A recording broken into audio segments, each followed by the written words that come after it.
And I'm doing this video for purposes of practice, and I'm going to probably publish it anyways, just to see what special effects I can add to it, but I still need a topic to cover.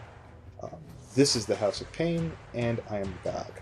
I've had some fans of the sport, not me, ask to cover Pride, so I'm going to be ultra lazy and cover the best Pride that I could possibly think of, and that would be Pride 33, otherwise known as Pride's second USA show. Now, like a lot of Pride shows, um, you might ask why is this fight relevant today? And I would tell you it's a fun show. Um, Not just that, but it was under 10-point must, and there were no soccer kicks or knees to a downed opponent. And I still felt that it was easily one of the best shows. For talking points, I'm going to talk about Kazuya Misaki, the Krabaka Hitman. Had just won Pride's middleweight tournament at Bushido 13 despite losing to Paulo Filio and having to substitute in for him as a subsequent injury. He went on to beat Dennis Kang and win the tournament. He'd also beaten Dan Henderson and Phil Baroni. He looked destined for great things. And this night, he gave up a 3-rounder to Frank Schroeder.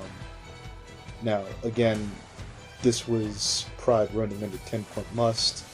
I'd like to remind people who like to complain at the UFC for saying, well, they need yellow cards. This is Pride.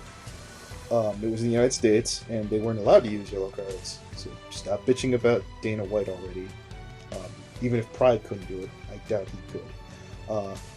This night was also the beginning of a short, brief run of Super G as a relevant fighter, where he knocked out Little Nug in the first round, which, till this date, all of his time with the UFC, with Pride, and anywhere else for that matter, this is the only time Little Nug really got knocked out. Hayato Maha Sakurai went on to knock out Matt Danzig that night in an entertaining bout.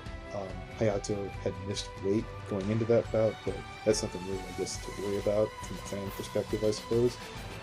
We saw another myth die that night. Shogun Hua fought Alistair Overeem under USA rules. A lot of Pride fans suggested that Shogun would be severely hampered by American rules, losing his kicks to a downed opponent.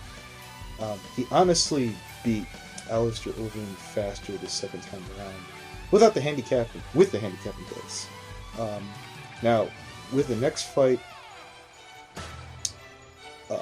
I think this one's a small little history lesson necessary. Nick Diaz was brought in to lose to Takanori Gomi that night. He was tough, he was a great fighter, he'd always struggled in the UFC. I have little doubt in my mind he was handpicked to go out there and put on a show and then lose. Gomi went on to get tapped out after making an exhausting takedown after having an exciting hell of a fight. The subtle irony, before the show, Gomi cut a promo where he was calling out Matt Hughes, George St. Pierre, and BJ Penn. And two of those guys never even fought in Gomi's weight class. I bring this up because I think this is one of the nagging problems with Pride fighters, that they seem to have sort of BJ Penn's mentality, where their head gets bigger than their talent.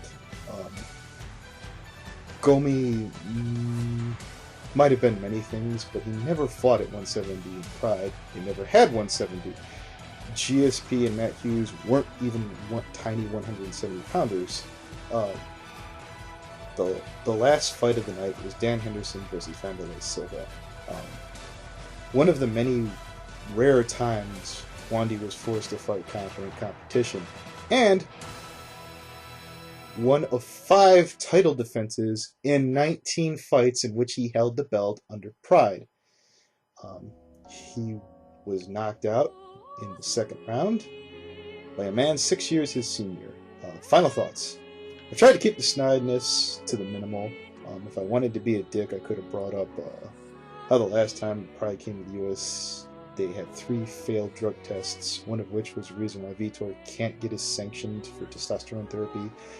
I could speculate Alistair Overeem lost that much faster to Shogun because he was forced to fight clean.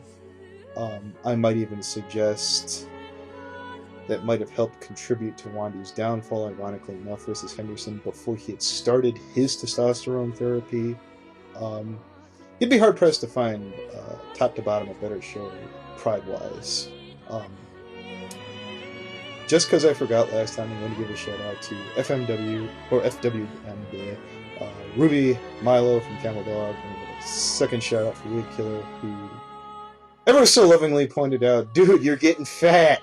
So, anyways, like and subscribe because I need lunch money apparently.